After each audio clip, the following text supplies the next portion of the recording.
Greetings to you, my friends, wherever you may be in the world today. Alan Clements.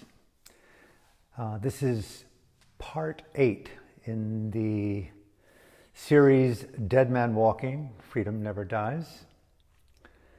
Slightly satirical. I wish it could be more comedic. Poignant. All-inclusive in that these lessons in facing death are universal, to state the most disguised, obvious point in the cosmos, how easy it is to walk encased in mortality and deny its existence. Somehow it just doesn't cross our mind that death is really the nature of birth, and it happens so rapidly. It's kind of bewildering for me personally, now that I embrace it more fully, that there was something other than the naturalness of facing death. 250,000 people, it said, every day, day after day, die mid-sentence, through an in-breath, through an out-breath. 250,000, just, and what's that? Nearly 60 million a year. And I think it's been said that nearly 117 billion Homo sapiens, our mothers and fathers and grandparents and the myriad of relatives that we all are together, have passed prior to this moment now. 117 billion humans.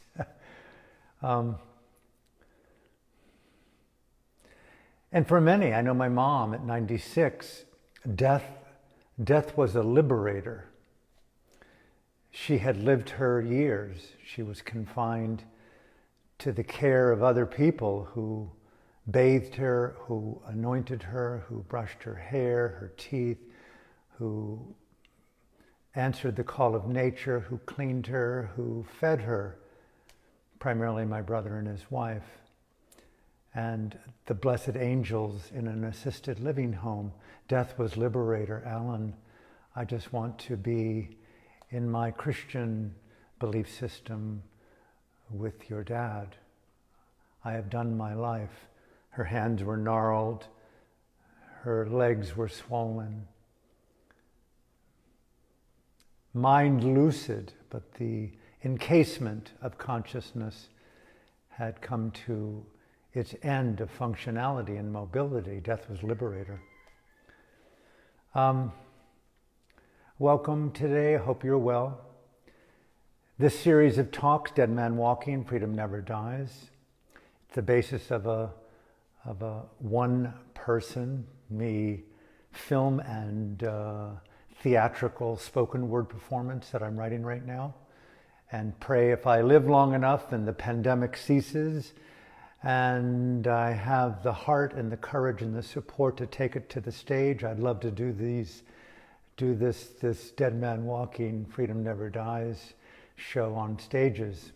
I love the interaction of live theater, the spontaneity of that. I'm very much looking forward to that. It gives me hope every day.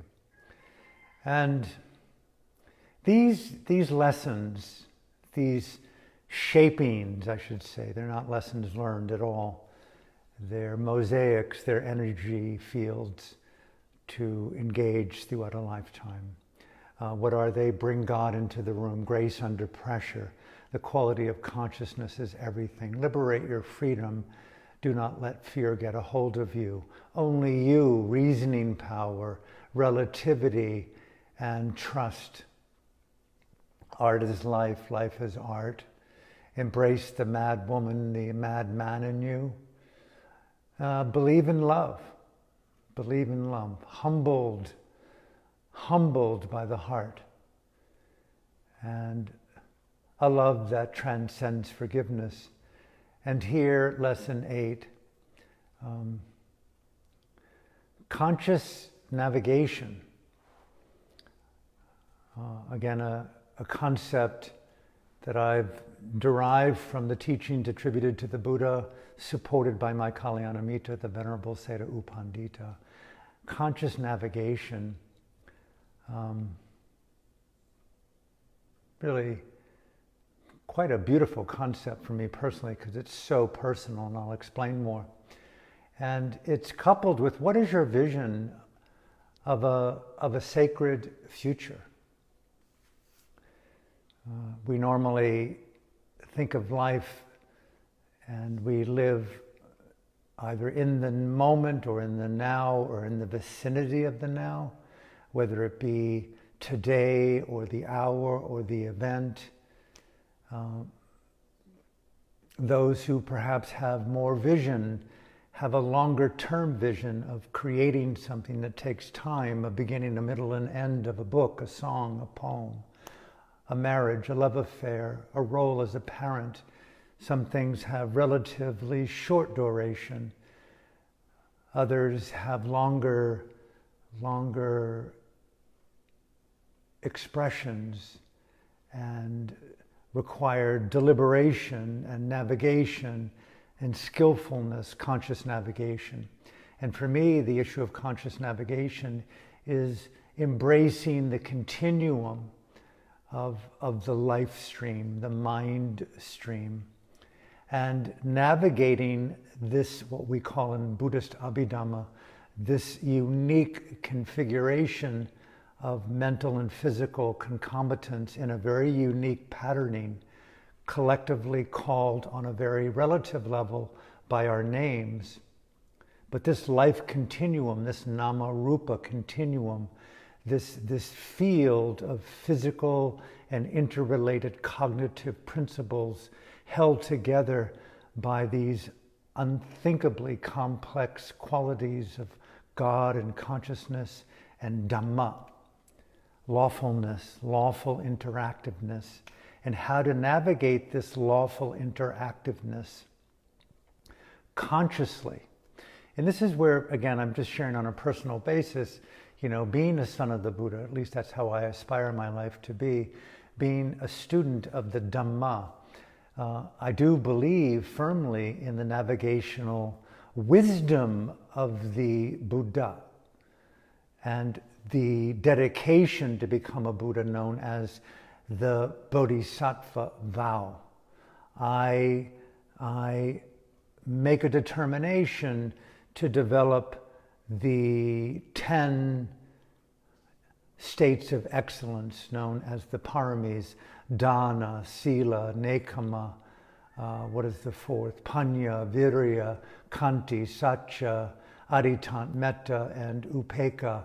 Generosity, moral integrity, renunciation, wisdom, effort, kanti, patience, satya, truthfulness, aditant, determination, metta, loving kindness, and upekkha, this balanced, engaged equanimity, rooted in the aditant, the cetana, the mind state dedicated to conscious navigation.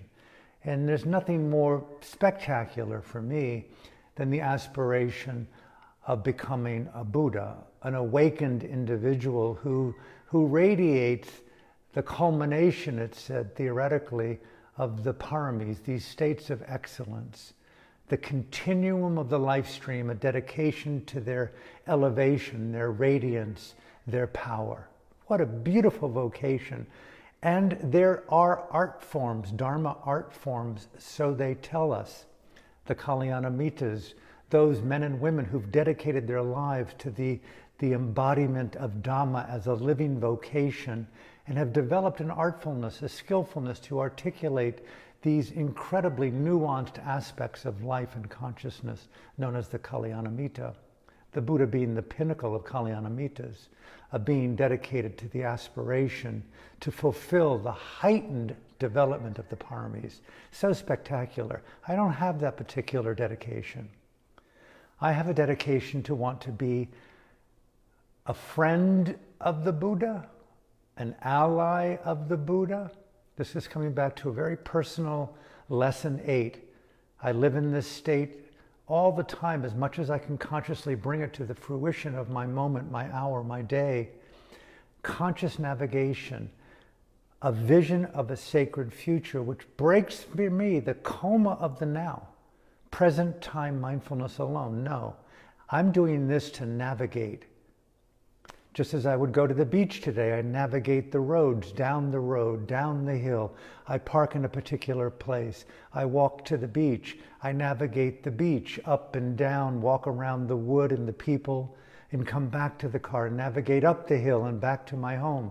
A navigational process, a mindfully conscious navigation. Again, to state the obvious, if we weren't conscious or mindful of that navigation, we could crash, to state the obvious, and people do. Multiply that times every day in a lifetime to navigate from birth to middle age, to old age, through vision, through time, responsibility. The nuministic, the existential navigation from my life today, I have taken the death out of life as much as I can possibly do at this stage of my development. To me, I've replaced the concept of death by conscious navigation or rebirthing. The determination to go from here and fulfill the lawful requirements along the journey to end up there. To fulfill the goal in my humble place, my personal goal is the attainment of Nibbana, full enlightenment. I must say that to you. I must say that to me here in Lesson 8.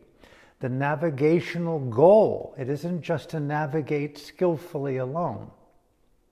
I want to go home to the transcendent state of ultimate dispassion, to remove from the continuum the ideal, and I know it's idealistic, but I do believe in miracles, the ideal of overcoming all conditions that give rise to lobha, dosa, moha, greed, anger, and delusion.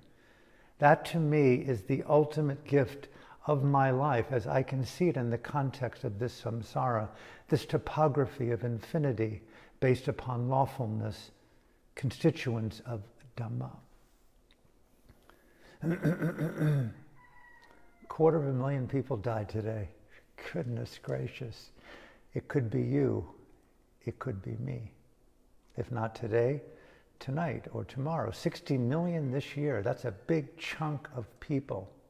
Talk about a pandemic, an existential pandemic, inbuilt into the life force. Mortality, aging, decay, uncertainty, mystery, and of course death. 117 billion humans have perished on this blue-green sphere throughout time immemorial. How many more deaths will there be before the great extinctions expire the planet itself? What an incredible circumstance. That larger perspective, that more meta perspective on life, that to me is coming right down into the soul of conscious navigation. May I encourage you to encourage me, to encourage yourself, to encourage our family and friends and our tribes. Let us take some time today, this week, this month. Imagine, envision what is your sacred future. Break out of the immediacy of desire and fear. Break out of the coma of the propaganda of being present alone. Don't let the future take care of itself. Think of conscious navigation, because we're navigating all the time. Even walking around my flat here in Makawao, I navigate. I put on my sandals, I take them off, I walk into the washroom, I reach for the brush, I look in the mirror, I brush my hair, I brush my teeth, I shower, I put the soap. I do what I do all day long as a conscious or an unconscious or a habitual navigation / non-navigation. Do we walk into the future backwards, sideways, based on conditioning, or do we walk into the future consciously? The Bodhisattva Vow. It said the Dalai Lama is a Bodhisattva, a dedicated individual, a continuum of consciousness and forms dedicated to the vocation of the luminosity of the 10 paramis. How beautiful. Do you have a vision of a sacred future? Yesterday, on a personal note, and I think many of you know, but if you haven't, that's fine. Many of you know that I've been diagnosed with a fatal heart disease that requires immediate, dangerous open heart surgery to possibly correct. We talk about adverse effects from the vaccination, the adverse effects from this incredibly intense 12-hour open heart surgery with 10 people in a surgically contained kind of space capsule in these modern hospitals.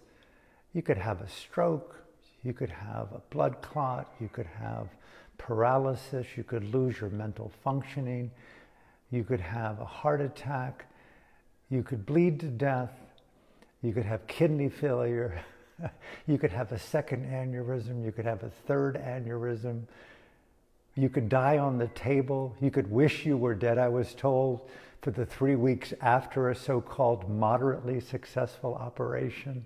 The adverse effects are intimidating. It has brought me up close to the existential, long walk to heaven. I am choosing at this time to consciously navigate my future by pushing away the fear and navigating the vocation of my Dhamma, the vocation of my personal Dhamma, to a journey which I call my next birth. I'm rebirthing as you are, if you so do believe and you shape-shift consciousness appropriately.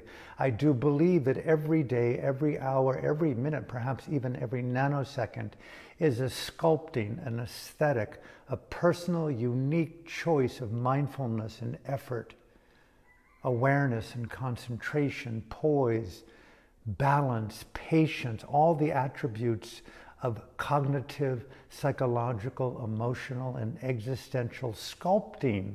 Rebirthing is a sculpting of multiplicities of identities living in contexts. But we're consciously choosing to rebirth an identity form. It may not have an intrinsic, permanent self or soul, but these continuums that are unique to you and unique to me, we can choose to navigate them just as you would a high dose of psilocybin or LSD or DMT or ayahuasca. You must surrender, and equally, to state the obvious, you must navigate skillfully as possible. You could be slapped around in the psychedelic ocean of these states of mind. But if you've got stealth and strength and compassion, self-love, resilience, patience, determination, a dedication to transparency, openness of heart, all the attributes required to navigate and to elevate the evolution of the 10 paramis, we can consciously navigate. And to me, that is such an aspiring, an elevation beyond the fear of death is, okay, rise to the occasion. The existential curtains have opened. Now it's your moment on the stage of your own truth. Who will you be? Where do you want to go? And do you have the stamina and the skills to navigate from here to there? I want to go to Tusita, the fourth of the 6 dimensions known in the Deva worlds. It's called the dimension of contentedness. And it's said that all bodhisattvas, being dedicated to the vow of becoming a Buddha, are always born into Sita dimension for their life before becoming a Buddha. Call me a magical thinker, call me whatever it is that I need to be called. It's okay. I do believe as a son of the Dhamma, a son of the Sangha, a son of the Buddha, states of consciousness. I'm in a continuum as best as I can see, and I want to mindfully navigate it. I don't want to just be present in this moment now. I've done that, I do that, but discretion and discernment and independent thinking. I've got my hands as much as possible on the existential steering wheel of time in movement to an outcome, to Sita. Yesterday I met with the blessed angel who has been seeing me and navigating with me the most challenging and complex of encounters, bar none, in my life. She is the stewardess who illuminates with you your aspiration. I don't say your choice, your aspiration.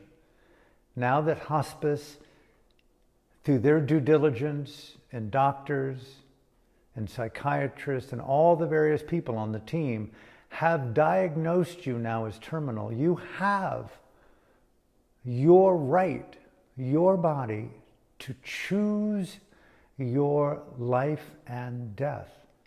And this angel, this goddess, is an individual who grants you, in consortium with your own discussion with her and him, the substances that you alchemize, the medicines. You talk about plant medicines, the medicines that allow you to ingest them on your terms. Call it mindful euthanasia, where you can take your life and navigate it from here through your dimension to there.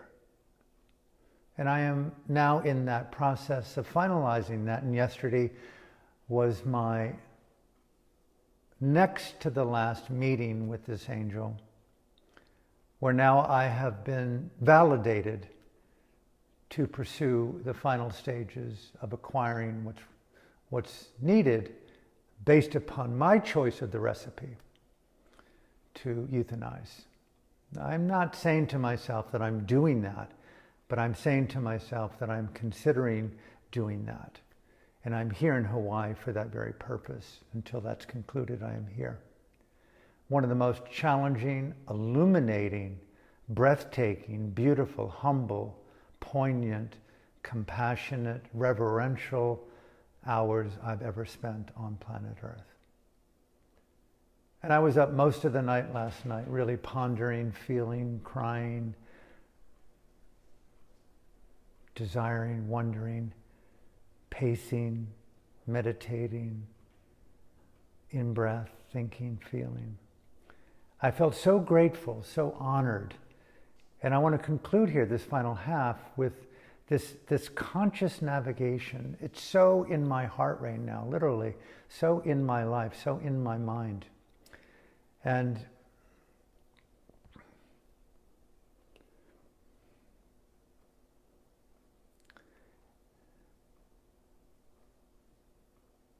I have an aspiration, I have a dream.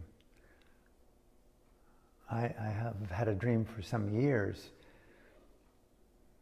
not as discernible as I've had it in the last few years, in the last 6 months.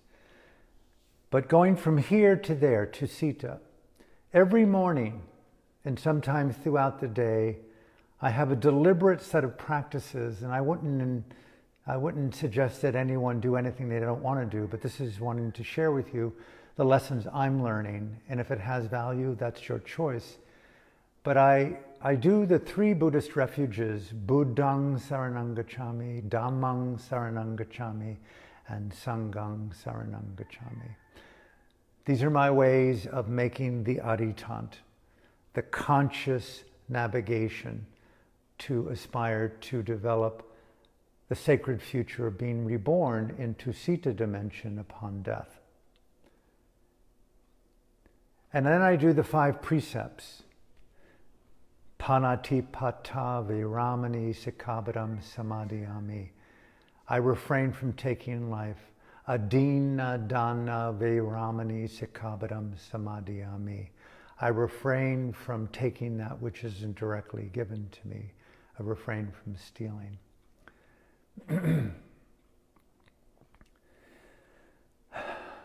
Dina dana viramani sikkhabadam samadhiyami.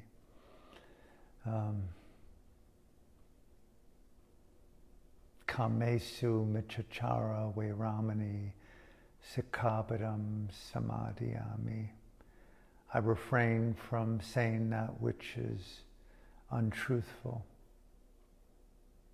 Musavada veramani sikkhapadam samadhi. The commitment to right speech. Sura meraya maja pamadatana veramani sikkhapadam samadhiyami. I refrain from the use of intoxicants. These 5 precepts, as simple as they are, the foundation of the day and the dedication to aspire to the qualities of the Buddha, awakened states of consciousness and my awakened states of Dhamma, taking refuge in Sangha, that I can't do it alone. And then I come to the third set of chants, which are, for me, a reflection on the power of insight. Nichavata sankara upadavaya damino upatichawa nirajanti te sambupasamo. All things are impermanent in this cosmos, this mind and body. To understand impermanence at a cellular, microscopic, intimate level is to abide in harmony with change and to live in the highest happiness. It's so rad.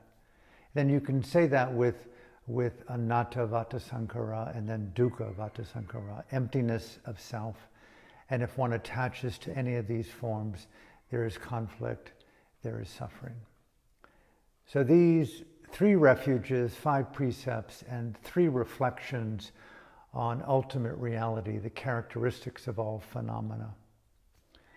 And then I make a personal aditant, a vow to myself. May my life continuum, my dedication to the paramis, may my dedication to the 3 refuges, my dedication to the 5 precepts, my dedication to the actualization of the 3 characteristics that are always present, anicca, anatta, and dukkha. May my dedication to these vocations and the 10 paramis lead me consciously into tusita upon being one of the 250,000 people that die every day. It's coming.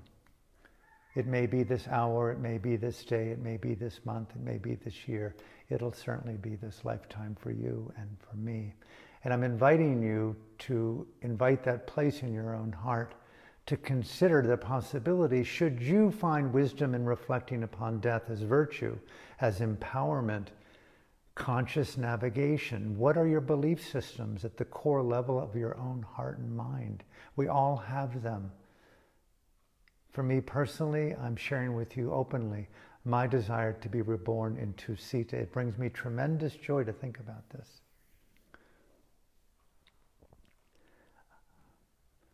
Spontaneously born, where in Tusita it said what? That is it one human day is the equivalent of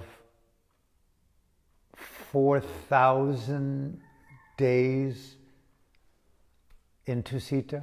What is that? 1 month becomes, 1 human month becomes 12,000 years. 1 year as a human becomes 144,000 years. And so an average lifespan then as a human, 70, 80, 90 is what? 500 and something plus million years. Time is different. Theory of relativity throughout this cosmos. Their beings are born in radiance. But therein lies what's known as the samsaric sangha that I feel. In company with the Buddha is so rad for me. We all love radically intimate, awake, transformational dynamics.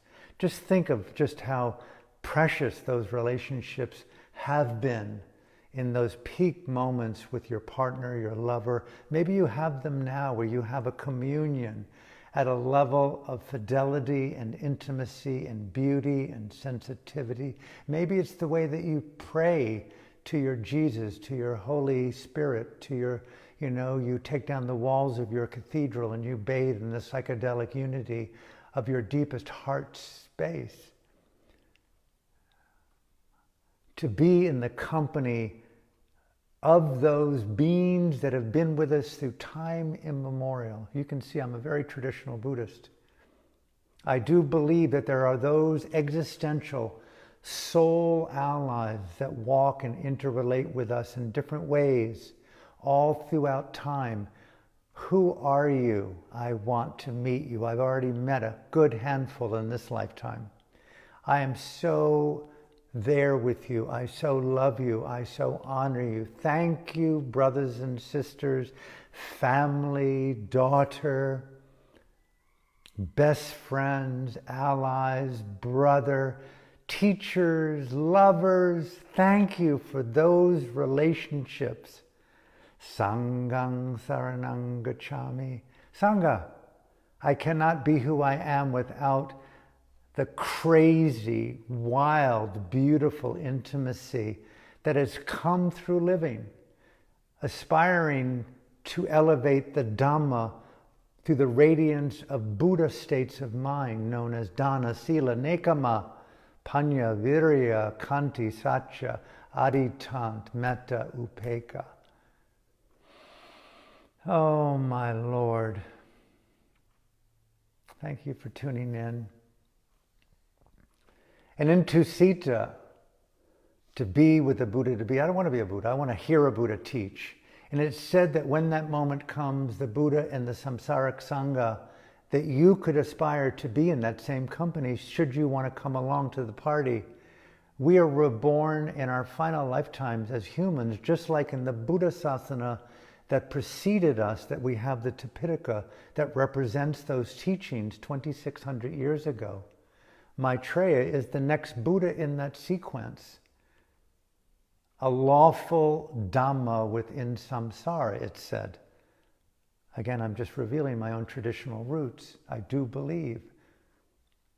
And there we take birth with a Buddha. And we become awake in Dhamma. The joy and the delight. You know how it's been at times reading a poem, reading a novel, making love, doing LSD on the shoreline of your soul with the communion of a lover, a friend, a God, a teacher, the saint, eternity. And we find the perfection of living in that space, and intelligence is the greatest hymn we could ever meet, and it's releasing us from fear, the sonic hymn of transformational love. And all of a sudden we come out of the space the next morning and we write in our journal, oh my God, I tasted of the nuministic, the transcendent, the oneness, the eternal, the deepest dimensions of Dhamma intelligence that I've had the capacity to embrace and to learn from. Thank you, O my Lord Buddha. Well, imagine being in the company of a Buddha. These discourses, as you know, if you read them, they're so enormously beautiful and rad. And within that process, I aspire personally to become a fully enlightened being. Do you? I want to understand the transcendent freedom from greed, anger, and delusion. I want to understand the power and luminosity of a fully developed metta sphere. Unconditional nibbana, unconditional love, unconditional. Why not aspire to these ideals? Perfection is rad. Why not? Yes, I live in the humility and the naturalness and subtlety and the nuance of relativity. I'm not driven by perfection. I'm just drinking it all the time because it gives me the fuel to consciously navigate, going across the forest and the stream, around that tree, up through the valley and down over the crevasse. We look over the edge, we get petrified, we hold on tighter, we get across, we relieve ourselves. We sleep in nature, we see the moon, we dream, we think the future, we keep climbing, and there we are on the precipice of the avalanche. and there is the peak of our final birth, and there I take birth with you, my friend, in our samsaric sangha. Are we there together? Maybe, I hope. If you are, that's your aspiration. I can't wait to re-meet you. And there we are with the Buddha, we become fully enlightened. That's my aditant. That's my conscious navigation. That's my aspiration in this samsara. With the full spectrum of psychic powers, I just am so down with the love of consciousness, clairvoyance, telepathy, psychic powers, being able to dissolve the body, being able to contract time, expand time, read mind, sapiosexual intimacy that lasts without the need to orgasm, just living in the undulating silence of beauty.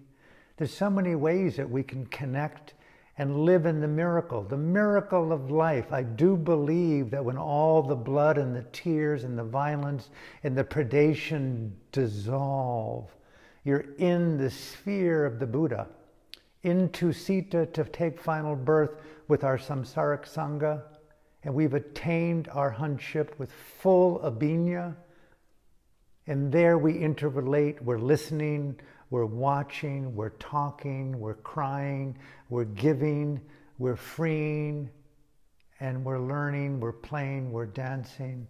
How beautiful. How beautiful do you want to anoint the future of your life through a sacred vision of tomorrow? That's where I'm at today. Death does not scare me at all. If anything, it's ignited a liberation in me to play higher intimate stakes on the theater stage of my presence today, and not take this ground as the only ground, but to aspire to that sacred future. What will you craft? Coming to the end. Certain qualities in this life continuum that may or may not be helpful. A little bit of the playbook that I live by, just authenticity and the power of real. Subtleties, nuances, details, artistry, style, aesthetics, honesty, flexibility, and flow. Compelling behaviors that soften and blow your mind. Creativity, non-plagiarism, originality, accountability, trusting in yourself, and elevating the most spectacular places of love and kindness that you know. Point 1, bring God into your room, facing death. Grace under pressure. 3 is quality of consciousness is everything. I should have made this one, but it's a favorite of mine from Political Prisoners. There is a freedom that only you can give yourself. You, relativity, and trust. There is no right way to live. There is no right way to die. Prioritize, prioritize. Take risks to actualize. Ask yourself, what really matters? Truly, truly, truly, because time is so relative, to state the obvious. The next thing you know, we're among the 250 million people today who will die. The 60 million this year alone, talk about a pandemic, an existential pandemic, inbuilt into the genome, uncertainty, mystery. Tragically, all forms of violation and, of course, death. 117 billion of us humans have perished. We'll all go. But within that, and I'll close here, the beauty of conscious navigation. I can't tell you, obviously, where you may or may not want to go. But to me, as a Buddhist, and as I feel Dhamma in my life through the decades of that exploration, to Sita with the Buddha, to be with my samsaric sangha, to take birth as a human, to attain arhatship in the full range of abhinya, and to eventually attain parinibbana. Let me close here with the practicality of living in high regard with Buddha, Dhamma, Sangha, with the precepts, and with the Tilakkhana. You know, every day I walk on the beach right now,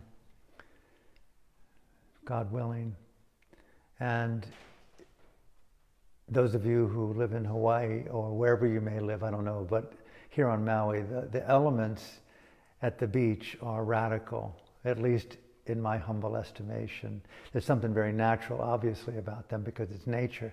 But the wind, the rain, the clouds, the rainbows, the waves, the sand, your feet in the sand at different levels where it's packed and harder, where other times it's like snow or wet, hot mud, and you're just walking into these gale force winds, and the water and the rain is just hitting you in the face and in the arms, and you're just moving through, and you just feel like your entirety is just pushing through existence, and you're just living in this, what's the reality of walking? It is nothing other than an anicca dance. It's all so impermanent. The wind, the air, the molecules, my thoughts, the feeling, the moisture, the tension, all of it is just like, oh my God, I am navigating through the rainbow of time into Tusita. And there's no time off from that. Why would I wait? Why will I wait under any circumstance to deliver myself into the fineness of an awakened state? So herein lies, although there is a navigation from here to there, in imagining a sacred future, my way of saying when I'm on the beach, especially during my sacred practice time, it means really embodying the living experience of being. Any second, we're among the 250,000 people that will perish today. Are you navigating your journey? That's my point. How well are you living? So from my heart to yours, thank you for hanging with me. Thank you for being a part of this journey. And tomorrow, lesson 9, 10, and 11, and these will be the final 3 talks in this series. And I'm probably going to give one final talk soon thereafter as a tribute to my beloved Burma. And I am then going to take some time off to contemplate. I'll be going to Honolulu soon to pick up this sacred medicine, and I'm going to then take some time to feel and to see what's next for me. So from my heart to yours, I want to share these lessons in this provocative moment. Personally in my life, it may not have any connection to you, but perhaps at some point you'll find some value in it somewhere. And if you do know people who are in hospice or reflecting on mortality, death, and navigation, love and purity and all things good, by all means, share these talks, these videos. So from my heart to yours, have a beautiful day, and hope to see you tomorrow. Thank you.